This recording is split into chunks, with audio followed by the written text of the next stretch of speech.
نحمده ونصلي على رسوله الكريم اما بعد فاعوذ باللہ من الشیطان الرجیم بسم اللہ الرحمن الرحیم۔ معزز سامعین و سامعات، السلام علیکم ورحمۃ اللہ وبرکاتہ۔ آج کے اس بیان میں آپ سبھی کو بتاؤں گی کہ ماہ رمضان المبارک کا چاند دیکھنا مسلمانوں کے لیے کتنا ضروری ہے، اور صرف ماہ رمضان ہی کا چاند دیکھنا ضروری ہے یا پھر کچھ اور مہینے بھی ہیں کہ جن کے چاند کو دیکھنے کی ہمیں حدیث پاک سے شہادت ملتی ہے، اور حدیث پاک میں ان کا ذکر بھی کیا گیا ہے۔ اللہ رب العزت قرآن مقدس میں فرماتا ہے، یسألونک عن الاہلہ قل ہی مواقیت للناس والحج، کہ اے محبوب تم سے ہلال کے بارے میں لوگ سوال کرتے ہیں، تم فرما دو وہ لوگوں کے کاموں اور حج کے اوقات ہیں۔ ہلال کا معنی چاند ہے، یعنی چاند کے بارے میں عرب کے لوگوں نے جب نبی کریم علیہ الصلوۃ والتسلیم سے سوال کرنا شروع کیا تو پھر اللہ رب العزت نے یہ آیت کریمہ نازل فرمائی۔ میری آپ سبھی سے گزارش ہے کہ اس بیان کو پورا سنیں اور ثواب کی نیت سے دوسروں تک بھی پہنچائیں۔ میں حدیث پاک کی روشنی میں آپ سبھی کو چاند دیکھنے کی جو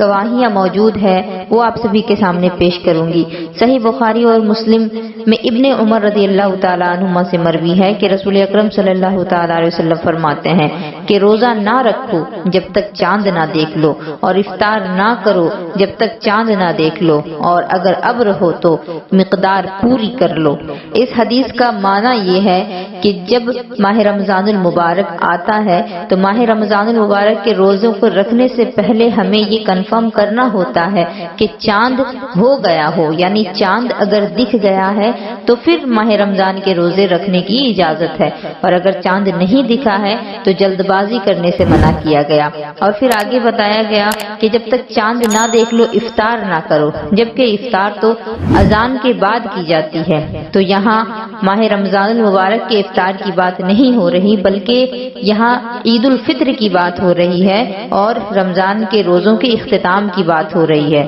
یعنی جب تک عید الفطر کا چاند نہ دیکھ لو تب تک کہ روزہ رکھنا بند نہ کرو، اور جب تک چاند نہ دیکھ لو اور اگر ابر ہو تو مقدار پوری کر لو۔ یعنی اب اگر 29 یا 30 میں جو ہمیشہ کنفیوژن ہوتا ہے کہ روزے 29 کے ہوں گے یا 30 کے ہوں گے، تو اگر چاند نہیں دکھتا ہے یا پھر ابر ہے، آسمان پر بادل ہیں جس کی وجہ سے چاند نظر نہیں آ رہا ہے، تو پھر 30 کی گنتی پوری کرنی ہے اور اس کے بعد عید الفطر منانی ہے۔ ابو داؤد اور ترمذی و نسائی اور ابن ماجہ اور دارمی ابن عباس رضی اللہ تعالیٰ عنہما سے راوی ہیں کہ ایک اعرابی نے حضور اکرم صلی اللہ تعالیٰ علیہ وسلم کی خدمت میں حاضر ہو کر عرض کی، میں نے رمضان کا چاند دیکھا۔ فرمایا تو گواہی دیتا ہے کہ اللہ عز و جل کے سوا کوئی معبود نہیں؟ عرض کی ہاں۔ فرمایا تو گواہی دیتا ہے کہ محمد صلی اللہ تعالیٰ علیہ وسلم اللہ کے رسول ہیں؟ اس نے کہا ہاں۔ ارشاد فرمایا، اے بلال لوگوں میں اعلان کر دو کہ کل روزہ رکھیں، یعنی جب کسی مسلمان عاقل بالغ کی گواہی مل جائے تو پھر ماہ رمضان المبارک کے روزے رکھنے کی اجازت دی جائے گی۔ تو اس سے یہ بات بھی معلوم ہوتا ہے، یعنی یہ مسئلہ بھی ظاہر ہوتا ہے کہ اگر کوئی ایک شخص بھی رمضان کے چاند کی گواہی دیتا ہے تو اس کی گواہی قبول کی جائے گی، جبکہ بعض مسائل میں گواہی جب لی جاتی ہے تو 2 عادل مردوں کی گواہی لی جاتی ہے، لیکن رؤیت ہلال کا جو مسئلہ ہے، جو چاند دیکھنے کا مسئلہ ہے، اس میں ایک عادل شخص کی گواہی بھی قابل قبول ہوگی، وہ ہمیں اس حدیث پاک سے معلوم ہوتا ہے۔ ابو داؤد و دارمی ابن عمر رضی اللہ تعالیٰ عنہما سے راوی کہ لوگوں نے باہم چاند دیکھنا شروع کیا، میں نے حضور صلی اللہ تعالیٰ علیہ وسلم کو خبر دی کہ میں نے چاند دیکھا ہے۔ حضور صلی اللہ تعالیٰ علیہ وسلم نے بھی روزہ رکھا اور لوگوں کو روزہ رکھنے کا حکم فرمایا۔ صحیح مسلم کی حدیث میں ابی البختری سے مروی ہے، کہتے ہیں کہ ہم عمرہ کے لیے گئے، جب بطن نخلہ میں پہنچے تو چاند دیکھ کر کسی نے کہا کہ 3 رات کا ہے، کسی نے کہا 2 رات کا ہے۔ ابن عباس رضی اللہ تعالیٰ عنہما سے ہم ملے اور ان سے واقعہ بیان کیا۔ فرمایا کہ تم نے دیکھا کس رات میں؟ ہم نے کہا کہ فلاں رات میں۔ فرمایا رسول اللہ صلی اللہ تعالیٰ علیہ وسلم نے اس کی مدت دیکھنے سے مقرر فرمائی ہے، لہذا اس رات کا قرار دیا جائے گا جس رات تم نے دیکھا۔ یعنی یہ جو کہا جاتا ہے کہ چاند 2 دنوں کا ہے یا 3 دنوں کا ہے، تو اس کا مطلب یہ ہے کہ جس دن چاند دیکھا گیا ہے اس دن سے گنتی کی جائے گی۔ 5 مہینے اسلام میں ایسے ہیں کہ جن کا چاند دیکھنا واجب کفایہ ہے، یعنی اگر کوئی ایک شخص بھی دیکھ لیتا ہے تو سب کے ذمے سے واجب جو ہے وہ ساقط ہو جاتا ہے۔ سب سے پہلے ماہ شعبان المعظم کا چاند دیکھنا، پھر ماہ رمضان المبارک کا چاند دیکھنا، اس کے بعد ماہ شوال المکرم یعنی عید الفطر کا چاند دیکھنا، اور اس کے بعد ذی القعدہ کا چاند دیکھنا، اور اس کے بعد ذی الحجہ کا چاند دیکھنا۔ یہ 5 مہینے ایسے ہیں جن کا چاند دیکھنا مسلمانوں پر واجب ہے۔ شعبان کا اس لیے کہ اگر رمضان کا چاند دیکھتے وقت ابر یا غبار ہو تو یہ 30 پورے کر کے ماہ رمضان کا روزہ شروع کر سکیں، کیونکہ جب ہمیں یہ معلوم ہوگا کہ ہم نے چاند کس دن دیکھا ہے تو پھر اس کے حساب سے گنتی کرنا آسان ہو جائے گا، اور رمضان کا روزہ رکھنے کے لیے اور شوال کا روزہ ختم کرنے کے لیے اور ذی القعدہ اور ذی الحجہ کے لیے اور ذی الحجہ کا بقرہ عید کے لیے چاند دیکھنا ضروری ہے۔ شوال کا روزہ ختم کرنے سے مراد یہاں ہے کہ ماہ شوال میں جو 6 نفل روزے رکھے جاتے ہیں ان کے بارے میں یہاں بتایا جا رہا ہے کہ جو 6 نفل روزے ہیں وہ لگاتار رکھے جائیں ایسا کوئی ضروری نہیں۔ سب سے ضروری چیز تو یہ ہے کہ ماہ شوال میں عید الفطر کے اگلے دن ایک روزہ رکھنا ضروری ہے، جن کو بھی 6 نفل رکھنے ہیں۔ تو پہلے عید الفطر کا جو دن ہے اس کے دوسرے دن پہلا روزہ رکھا جائے گا، اور اس کے بعد پورے مہینے میں جو باقی کے 5 روزے ہیں وہ مکمل کر لینا ہے۔ اس مہینے کے باہر نہیں جانا چاہیے۔ جب کوئی شخص چاند دیکھنے کی گواہی دے یا پھر کسی بھی چیز کی گواہی دے تو ہر گواہی میں یہ کہنا ضروری ہے کہ میں گواہی دیتا ہوں۔ جس طریقے سے ہم اللہ رب العزت کے ایک ہونے کی گواہی دیتے ہیں تو اس سے پہلے یہ کہتے ہیں اشہد ان لا الہ الا اللہ، یعنی میں گواہی دیتی ہوں کہ اللہ کے سوا کوئی عبادت کے لائق نہیں۔ اسی طرح کسی بھی بات کی جب گواہی دی جائے گی تو یہ کہنا ضروری ہے کہ میں گواہی دیتا ہوں یا میں گواہی دیتی ہوں، کہ بغیر اس کے شہادت ہوگی ہی نہیں۔ مگر ابر میں رمضان کے چاند کی گواہی میں اس کے کہنے کی ضرورت نہیں، یعنی جب آسمان پر بادل ہوں اور رمضان کے چاند کو دیکھنے کے حوالے سے گواہی ہو تو اس میں یہ کہنے کی ضرورت نہیں، اتنا کہہ دینا کافی ہے کہ میں نے اپنی آنکھ سے اس رمضان کا چاند آج یا کل یا فلاں دن دیکھا ہے۔ یوں ہی اس کی گواہی میں دعویٰ اور مجلس قضا اور حاکم کا حکم بھی شرط نہیں، یعنی جس طریقے سے باقی چیزوں کی گواہیوں میں جس طرح قتل کی گواہی ہو یا پھر حدود و قصاص کی گواہیاں ہوں تو ان تمام چیزوں میں مجلس قضا یعنی فیصلے کی مجلس وغیرہ لگائی جاتی ہے، تو ماہ رمضان کے چاند کے حوالے سے ان مجلسوں کی کوئی ضرورت نہیں۔ یہاں تک کہ اگر کسی نے حاکم کے یہاں گواہی دی تو جس نے اس کی گواہی سنی اور اس کو بظاہر معلوم ہوا کہ یہ عادل ہے اس پر روزہ رکھنا ضروری ہے، یعنی جس نے بھی یہ بات سن لی ہے کہ فلاں شخص گواہی دے رہا ہے کہ ماہ رمضان کا چاند ہو چکا ہے اور اسے یہ معلوم ہے کہ یہ شخص جھوٹ نہیں بولتا، یہ شخص عادل ہے، تو پھر اس شخص کو بھی روزہ رکھنا ضروری ہوگا جس نے اس کو کہتے ہوئے سنا ہے، اگرچہ حاکم کا حکم اس نے نہ سنا ہو، مثلا حکم دینے سے پہلے ہی وہ چلا گیا۔ چاند دیکھ کر کے اس کی طرف انگلی سے اشارہ کرنا یہ مکروہ ہے، کیونکہ یہ جاہلوں کا طریقہ ہے، اگرچہ دوسرے کو بتانے کی غرض سے ہی ہو۔ بہتر ہے کہ انگلی کے اشارے سے نہ دکھایا جائے۔ عام طور پر ماہ رمضان میں یہ دیکھا جاتا ہے کہ کہیں لوگ عید منا رہے ہوتے ہیں اور کہیں لوگ روزہ رکھ رہے ہوتے ہیں، تو ایک جگہ چاند ہوا تو وہ صرف وہیں کے لیے نہیں بلکہ تمام جہان کے لیے ہے، مگر دوسری جگہ کے لیے اس کا حکم اس وقت ہے کہ ان کے نزدیک اس دن تاریخ میں چاند ہونا شرعی ثبوت سے ثابت ہو جائے، یعنی دیکھنے کی گواہی یا قاضی کے حکم سے، یا پھر کچھ لوگ آ کر کے خبر دیں اس جگہ سے جہاں ان لوگوں نے چاند دیکھ لیا ہے، تو پھر ان لوگوں کے لیے بھی روزہ رکھنا ہوگا، یا پھر اگر عید کا دن ہے تو پھر عید منانی ان کے لیے بھی جائز ہوگی، کیونکہ ساری دنیا کے لیے چاند ایک ہی ہے۔ جب ایک جگہ چاند نظر آئے گا تو ساری دنیا کے لیے وہ چاند نظر آئے گا۔ اگر دن میں چاند دکھائی دیا زوال سے پہلے یا زوال کے بعد، بہرحال وہ آئندہ رات کا قرار دیا جائے گا، یعنی جب وہ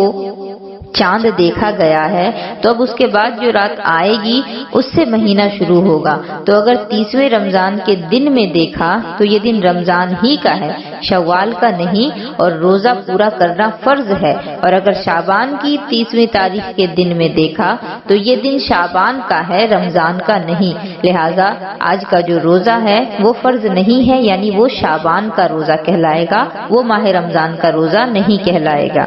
تو اس سے یہ بات معلوم ہوئی کہ دن کے وقت جو آسمان پر چاند نظر آتا ہے، چاہے وہ زوال سے پہلے کا ہو یا زوال کے بعد کا ہو، وہ اس بات کی گواہی دے رہا ہے کہ اگلے دن چاند کی پہلی تاریخ ہونے والی ہے. اگر رمضان کا چاند دکھائی نہیں دیا، شعبان کے 30 دن پورے کر کے روزے شروع کر دیے،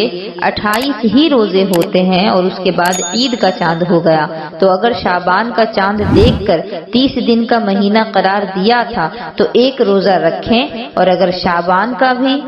چاند دکھائی نہیں دیا تھا بلکہ رجب کی 30 تاریخیں پوری کر کے شعبان کا مہینہ شروع کیا تو 2 روزے قضا کے رکھے جائیں گے، کیونکہ 28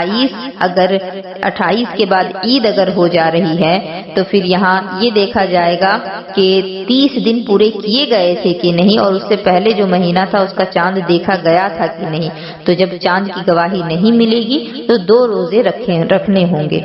اگر آسمان صاف ہو، آسمان پر بادل نہیں ہو، تو جب تک بہت سے لوگ شہادت نہ دیں، یعنی بہت سے لوگ گواہی نہیں دیتے کہ ہم نے چاند دیکھ لیا ہے، تب تک چاند کا ثبوت نہیں ہو سکتا. رہا یہ کہ اس کے لیے کتنے لوگ چاہیے، یہ قاضی کے متعلق ہے، یعنی قاضی یہ فیصلہ کرے گا کہ کتنے لوگوں کی گواہی قبول کی جائے گی. جتنے گواہوں سے اسے غالب گمان ہو جائے وہ حکم دے دے گا. مگر جبکہ بیرون شہر یا بلند جگہ سے چاند دیکھنا بیان کرتا ہے تو ایک مستور کا قول بھی رمضان کے چاند میں قبول کر لیا جائے گا،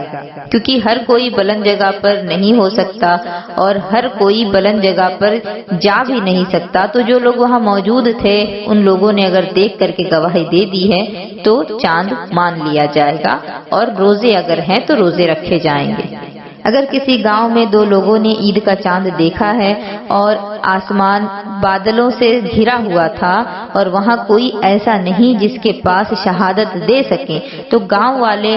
جب ان لوگوں کو عادل پائیں گے، یعنی گاؤں والے اگر جانتے ہوں گے کہ یہ لوگ سچے ہیں، عادل ہیں، تو پھر اگر گاؤں والے ان کی گواہی قبول کریں گے تو وہ عید کر سکتے ہیں. آسمان پر اگر ابر ہو یعنی بادل ہو تو رمضان کا ثبوت ایک مسلمان عاقل بالغ مستور یا عادل شخص سے ہو جاتا ہے، اور وہ مرد ہو یا پھر عورت ہو، چاہے آزاد ہو یا پھر باندی یا غلام ہو، چاہے اس پر زنا کی تہمت لگائی گئی ہو یا اسے حد ماری گئی ہو، لیکن شرط یہ ہے کہ وہ توبہ کر چکا ہو. عادل ہونے سے مراد یہ ہے کہ کم سے کم متقی ہو یعنی پرہیزگار ہو، جو بڑے گناہ ہیں، جو کبیرہ گناہ ہیں ان گناہوں سے بچتا ہو، اور صغیرہ گناہوں کو بار بار نہ کرتا ہو. ایسا کام نہ کرتا ہو کہ جو مروت کے خلاف ہو، جیسے کہ بازار میں کھانا، یعنی ماہ رمضان المبارک کے روزے چل رہے ہوں اور وہ شخص بازار کے اندر اگر کھلم کھلا کھا پی رہا ہو تو ایسے لوگوں کی گواہی قبول نہیں کی جائے گی. جو شخص جھوٹا اور فاسق ہے تو اگرچہ رمضان کے چاند کی شہادت دے، اس کی گواہی قبول نہیں کی جائے گی. رمضان کے چاند کی گواہی کے لیے مرد کا یا عورت کا عادل ہونا یا مستور ہونا یہ ضروری ہے. تو عادل کسے کہتے ہیں یہ بات تو بتائی جا چکی ہے. مستور یہ لفظ عربی کا ہے جو کہ ستر سے بنا ہے، یعنی پردہ یعنی چھپا ہوا. مستور یعنی جس شخص کا ظاہر حال شریعت کے مطابق ہے مگر باطن کا حال معلوم نہیں، یعنی ظاہر میں تو لوگ اسے دیکھتے ہیں تو یہ معلوم چلتا ہے کہ یہ شخص شریعت پر چلنے والا ہے، لیکن اس کے دل کا کیا حال ہے یہ معلوم نہیں، تو اس کی گواہی بھی غیر رمضان میں قابل قبول نہیں. یعنی رمضان کے روزوں کے متعلق تو گواہی قبول ہوگی لیکن اس کے علاوہ گواہی اس کی قبول نہیں کی جائے گی. کسی شخص نے ماہ رمضان یا عید کا چاند دیکھا مگر اس کی گواہی کسی شرعی وجہ سے رد کر دی گئی، مثلا وہ شخص فاسق ہے یا عید کا چاند اس نے تنہا دیکھا ہے، تو اسے حکم ہے کہ وہ روزہ رکھے، اور اگرچہ اپنے آپ عید کا چاند دیکھ لیا ہے اور اس روزے کو توڑنا جائز نہیں، مگر توڑے گا تو کفارہ لازم نہیں. اور اس صورت میں اگر رمضان کا چاند تھا اور اس نے اپنے حساب سے 30 روزے پورے کیے مگر مگر عید کے چاند کے وقت پھر ابر یا غبار ہے تو اسے بھی ایک دن اور روزہ رکھنے کا حکم دیا جائے گا، کیونکہ اس نے اپنے اعتبار سے روزہ رکھنا شروع کیا تھا، اپنی گواہی کے حساب سے وہ روزے رکھ رہا تھا، قاضی کی گواہی کے متعلق وہ روزہ نہیں رکھ رہا تھا۔ جو شخص علم حیات جانتا ہو، یعنی آسمان میں جو چاند ستاروں کی گردشیں ہیں ان کے بارے میں جو شخص جانتا ہو، اس علم کے بارے میں اگر اس نے پڑھائی کی ہو تو اس کا اپنے علم حیات کے ذریعے کہہ دینا کہ آج چاند ہوا ہے یا نہیں ہوا ہے، یہ کوئی چیز نہیں، یعنی اس سے یہ بات ثابت نہیں ہو سکتی، اگرچہ وہ شخص عادل ہو، اگرچہ کئی شخص ایسا کہتے ہوں کہ شریعت میں چاند دیکھنے یا گواہی سے ثبوت کا اعتبار ہوتا ہے، صرف اپنے اندازہ کے مطابق کہہ دینے سے چاند نہیں ہو جاتی اور روزے وغیرہ نہیں رکھے جاتے، نہ ہی عید منائی جاتی ہے۔ یہی وجہ ہے کہ محض جنتری وغیرہ دیکھ کر کے، صرف اندازہ لگا کر کے روزے رکھنا شروع نہیں کیا جاتا اور نہ ہی عید الفطر منائی جاتی ہے جب تک کہ گواہی نہیں مل جاتی یا پھر جب تک کہ چاند دیکھ نہیں لیا جاتا۔ امید ہے کہ آپ کو اس بیان سے بہت فائدہ معلوم ہوگا اور میری گزارش ہے کہ اس بیان کو زیادہ سے زیادہ لوگوں تک ثواب کی نیت سے پہنچائیں، اور انشاءاللہ العزیز آپ سبھی کے لیے ماہ رمضان المبارک میں کس طریقے سے عبادات کرنی ہے، روزے رکھنے ہیں، ان چیزوں کے متعلق آپ سبھی کے لیے بیانات آئیں گے۔ لہٰذا میری گزارش ہے کہ آپ نے ابھی تک ہمارے چینل کو سبسکرائب نہیں کیا ہے تو ضرور کر لیں۔ وآخر الدعوانا ان الحمدللہ رب العالمین وما علینا الا البلاغ۔ السلام علیکم ورحمۃ اللہ وبرکاتہ۔